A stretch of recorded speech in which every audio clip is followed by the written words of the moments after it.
All right, what's up, guys? It's Will here with King's Cards again. So today I want to be showing you guys my Purrely deck profile. I played this yesterday at the Phantom Nightmare sneak peek event. It was my first time ever playing the deck, and I've only tested this deck for about an hour or two. And so I kind of went into the event a little blind to the deck, but I like really enjoyed playing it. I thought it was a good call for the format. I think with me maybe learning the deck a little bit more, I can see better results. But I ended up getting third place. I went 3-1. My only loss was to Tier, and it was kind of a boneheaded mistake on my part. I did misplay really hard. It was definitely, I'm the reason that I lost that. But I think this deck is an incredible call post Phantom Nightmare. I think this deck has a really high power ceiling, especially with Stray Street, just preventing all the targeting that'll be going on in the upcoming format Phantom Nightmare with like Promethean, the Rescue Ace traps, SPs, everything like that. So I think Stray Street is going to like keep this deck in the metagame pretty well. But like I said, this is a pretty rough draft for this deck because it is just like the pure version. I thought about playing the Nimble Sprite Purrely deck, but I wasn't super comfortable with playing a deck that was just 40 straight engine all gas cards. And I wanted to like really get the feel for the deck as it actually works, because I've played against the deck plenty of times, but playing against a deck and knowing choke points is much different than actually sitting down and playing a deck. And so, like I said, I really enjoyed playing this, so I'll go ahead and show off my list. I will be like critical of some of the choices that I made when deck building, and now that like I can see it in hindsight after I've played a couple of rounds in a tournament. I'll talk about some of the things that I will change, but I did want to show you guys that as well. So for the engine pieces, I played triple Purrely and triple Purrely. Triple Purrely is just standard at this point. I don't think there's anything really to discuss off of that. Triple Black Cat is something that I've seen a couple of people cutting down on this. I was watching Dinkane Fam's video the other day, and he was only playing 2 Purrely, which I do understand that because this card is like a hard once per turn on both effects. You don't really want to open this card in multiples, especially not like with Yellow Cat and Black Cat, because most of the time it's your Black Cat that you're going to be pitching, and then you normal summon this. It could go either way around, though. So I just decided to play 3 of it today. I just wanted the deck to be like as consistent as possible. I wanted to have a bunch of engine pieces because I didn't feel like super comfortable taking a deck that isn't like a true 1-card combo deck into an event. And I was only playing like 21 engine pieces. So I thought that this was fine. This might change in the future. I might take this out and just play 2 of them. But it just depends. I do need to test the deck a little bit more online. Let's see. So that is it for the cats. Then for the non-quick play spells, Triple My Friend, I think this is the best card in the deck. This card's absolutely insane. Pay 500. So you're not really guaranteed anything other than pretty or happy anymore. So this card did get worse with the new ban list, but this card is still absolutely crazy all the way around. It just pay 500 life points, go get you a quick play spell, and then this is your recursion back from the graveyard when your opponent removes one of your Xyz monsters from the field. So this card's really, really solid. Then I played triple Stray Street. Like I said earlier, I think Stray Street is going to be the card that keeps this deck hanging in there in the metagame with all, like, in the new format, because this card stops Promethean, this card stops SPs, it stops the Rescue Ace traps. Card's absolutely incredible. And then during the end phase of each turn, you get to attach a Purrely quick play spell from your deck or graveyard to a Purrely XYZ monster that you control. That's also really powerful, getting the other Sleepy up underneath so you can get more draws. And then during your turn, you can attach Pretties just so you can like start your main phase off with effect of the Pretty that's underneath, sack a card, and then try and attach as a material. So this card's absolutely incredible. Then I just played 1 Yeet. So I also saw that people are bumping this up to 2. I kind of had a problem with that because I didn't think that this card was like impactful enough to play as a 2 of, and I don't like the idea of 2 ofs. It's either I want to see it, so I'll play 3 of, or I don't want to see it, and I'll play it at 1. And this is a card that I really just didn't think that I wanted to see unless I was going first, and I don't like to build my decks for going first because I'm really bad at die rolls. So I just played the 1 of this, and I think it worked out really well in my favor because I opened this card going second 3 times yesterday, and it just never felt good to have this card in my hand. It makes you make really awkward choices, I feel like, with your discards off your quick play spells, because sometimes, like, you're not killing your opponent. Like, 99% of the time, you're never killing them, so it makes you want to hang on to this card just so you can have the ability to go into a Noir. But I don't know. I don't think I could see myself playing 2, but like I said, I'm going to test, and I would love to be wrong about some of the opinions that I have. So that's it for the non-quick play spells. Then I have the quick plays. We're maxed out, playing as many of these as we can because they are just e-telly, so we might as well. Triple Pretty, Triple Happy, Double Sleepy, One Delicious. I don't think there's really that much to say about these cards. You're just going to max these out because you want to see as many of these as you can, just so you can go in combo. I was in the camp that I did believe that this deck, like, mathematically got 33% worse when this card went from 3 to 2, which was correct. I think this deck is 33% worse. But even with this deck being 33% worse, I don't think it's a bad deck at all. This card, I never realized just how powerful that this card was, just being able to equip this to another monster, and then you're just constantly getting monsters up to high attack and everything like that. So this card's really clean too. Pretty was also really annoying for me because I knew this deck had a problem with damage output, but I didn't know it was as bad as it was. And this card just giving both players 1,000 life points makes like your inability to put out like mass amounts of damage even worse. So you're just never really like killing super often. Then kind of the last piece of engine, I just played Triple Prosby. I feel like this deck has to play Triple Prosby now. If you're not playing Triple Prosby in this deck, I don't know what you're doing. This card's absolutely crazy in this deck now because it just helps you dig for your quick play spells when you don't see enough of them. You only have 9, so you need, like, you always are going to need 2 of them, and this card just helps you dig for whatever it is that you need. This card's incredible out of the side deck. This card's just really good. Plays into draw a little bit, but I don't think this deck has like a super big draw problem. I got drawled a couple of times, and I was still ending on the same thing. So non-engine, I played Triple Ash. I still played Ash yesterday because I didn't think, like, at Sneak Peek that anybody would have, like, the full, like, Fire King Snake Eye deck. And even if they did, I wouldn't really have a problem still playing Ash. I know I'm giving them a free extender off of Hida, but I was okay with that. The other thing with this card is that it does feel low impact against the fire decks, but at the same time, I think this card is just, like, more than, like, medium impact against any other deck, like against Labby. If you can hit a Pot of Extravagance with this, it's really, really good. Against Rescue Ace, hitting the emergency still is really solid with Ash. So I think this card is still good into the format.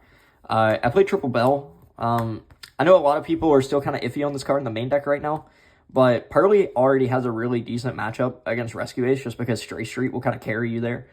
And so if my Rescue Ace matchup is already pretty decent, that's kind of the only deck this card just isn't that good against. So any of the other fire decks, this card is really good against. Just stopping the Promethean in grave if you need to do that, stopping the Kieran in graveyard, stopping the Garunix in graveyard, anything like that. Like, this card is just super solid. So I like this card the way that it is, and I think this card, people are going to pick up on this card a little bit more, and it's going to start seeing more main deck play as time goes along. I played Triple Droll. This was another thing for the fire decks. This card, So the only thing that I will say about this card, and this is another, like, one of the critiques that I have, is that I've kind of bounced around between, like, this and Nib in the main deck. I didn't want to do both of them because I'm more of a fan of just playing, like, the 1-for-1 trade hand traps and just trying to trade that way, but I think that's kind of hard to do in the upcoming format where the fire decks are just everywhere. But I think that Nib is better than Droll against the Fire King Snake Eye and then the pure Snake Eye deck, because people have kind of, like, started to work their combos around Droll, but they can't really, like, work their combos around Nib. So it's, I feel like Droll is kind of the weaker card, but I thought it was better yesterday. I don't even know if I activated this card yesterday. So I think this is a one card that I would probably take out for Nib, and I would be looking at changing this. But I do think that this card is still pretty powerful. Triple Imperm, this is probably the best hand trap in the deck, just because it's a hand trap that doesn't play into talents, doesn't play into thrust, doesn't lose to called by. This card is just incredible all the way around, so I really enjoyed playing Imperm yesterday. And then for the last 3 pieces of non-engine in the deck, I played Double Talents and a Called By. I will not play this card anymore. So we're coming out of that weird little format that was like pre-Phantom Nightmare, but you had Maze of Millennia, and I thought this card was really good then because people were on a lot of hand traps. And this card was pretty good, and this card is good going second, but the amount of times when I was going first yesterday, the talent was just nothing other than like a blank card that I was just sending to the graveyard off of my quick play spells. It was insane. So maybe something that I could think about doing would be keeping 2 Drolls in the main deck and then replacing the other 3 slots with Nibs. Maybe that would be something I could look at. Called By, this card's absolutely insane, going first or second in this format. If you're playing against the fire decks, just hit the Promethean out of the graveyard. If you're going first, hand trap stopper. If they don't hand trap you, then you just have a free card to interrupt your opponent with. So that's it for the main deck, 40 cards, as always, token.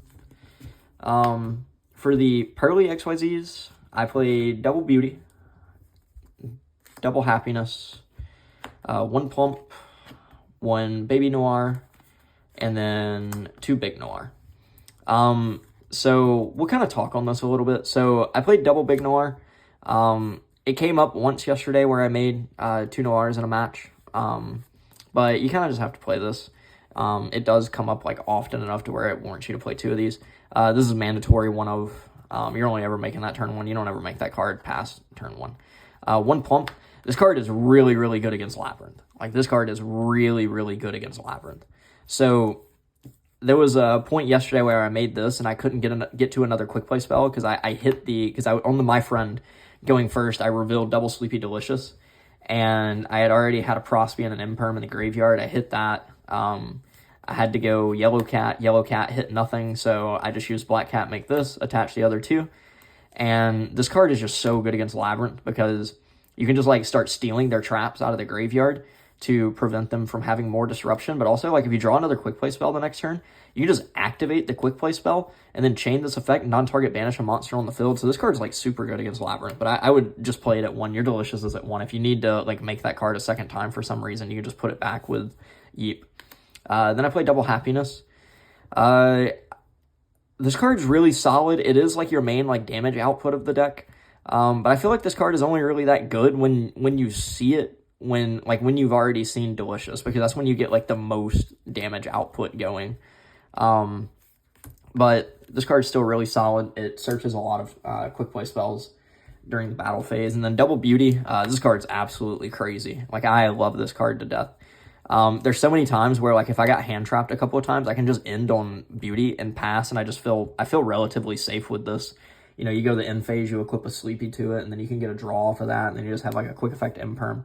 Beauty's really, really nice. This deck, like, when you get hand trapped like more than once, like if you get hand trapped twice, this deck just becomes Beauty control. Then for the Zeus package, I played 1 Nightingale, 1 Downard, 1 Zeus, and then we'll go ahead and throw the Typhon out there as well. This card's pretty cool. I made it once, it did its job, and it was really solid. I had to get rid of some floodgates, and it worked. Downard. So the Zeus and the Typhon, this is kind of like what this deck just does going second. It's just like a Zeus turbo deck almost. And then Typhon, because this card's just really solid into the format. You can like do some really weird stuff with this. All your like Xyz monsters are a pretty low attack that you're going to be ending on. So there are times that you can just like put this on top of something else and have it be impactful. Then for the Link monsters, 1 Anima. This is really like, you can catch people on like with the Animas on, but this isn't really there for that. This is just there to proc the SP. People don't really play an animal like that anymore, but it's always a pleasant surprise when they do. But it's just there mainly for the SP. This deck's really good with SP. Surprisingly, I didn't think this deck would be able to make SP as often as possible. Then I played this card. This card's awful. I don't know why I played this. It should have definitely been Sylvan Princess Sprite. I put this in there because I was like looking around. I was like, oh, maybe there's something else I could play like a Link to that's impactful. I saw this. It does beat like Skill Dream, but that's just not a card that is in the format right now. Like, even like Labby Control isn't really a deck. Like, everybody's playing Furniture Pieces to some point. They're just not really playing Skill Drain. So I shouldn't have like even played this card with the means of respecting this card. All the floods are at 1, so there's no real purpose to playing this card. So this card will be Sylvan Princess Right next time that you see this deck list. Okay, side deck. Triple Shifter. This deck isn't great under Shifter, but it's better than every other meta deck under Shifter. Like, it's not better than Cash under Shifter, but it's better than like the Fire decks, and it's better than Labby under Shifter. So you're still gonna play Shifter. This card, strangely enough, every time that I activated Shifter yesterday, I lost the game. I shifted a tier player and still lost, but like I said, it was a misplay. But it happens. I still will play this card going forward because this card's super powerful.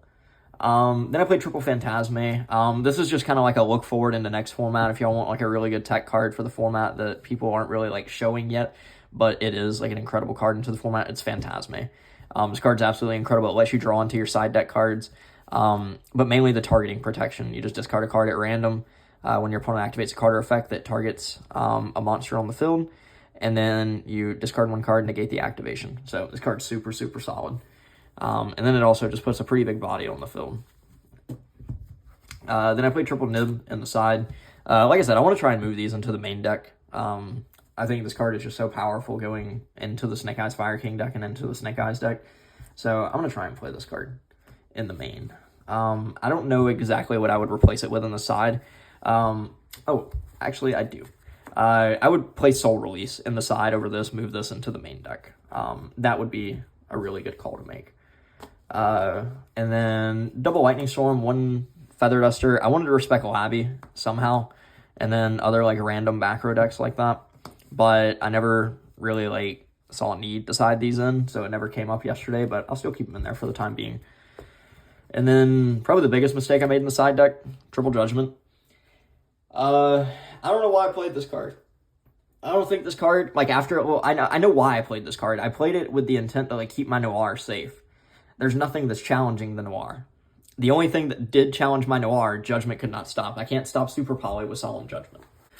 Super Poly will hit your Noir at some point if you don't make it 5 materials or more. So, which by the way, with you only having 9 quick play spells, is a little more often that you can't do that.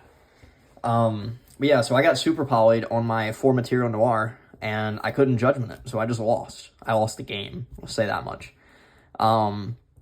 And it just happens. I think that this card is just going to end up being Dimensional Fissure. This deck plays under Di-Fi really, really well.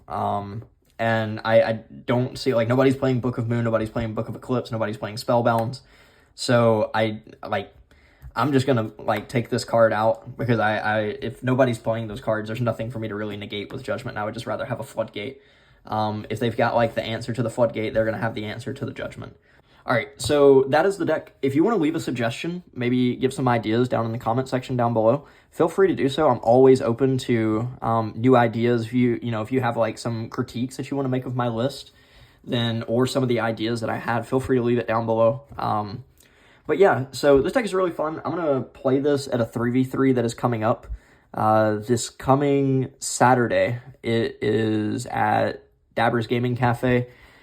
Speaking of that, in the last video, I had talked about how with the Fire King deck that I was going to be taking that to a case tournament, and I never got the chance to play in that one. They canceled the event 2 hours before it started. They had some problems at the shop, which is understandable. It happens. So I didn't really get the chance to play that, and now that we're in the new format, I just kind of like want to move on from that deck because I think there's other things that we want to look at going forward. But another thing to look at going forward is this deck. We'll have it for you next week. All right, thanks, guys.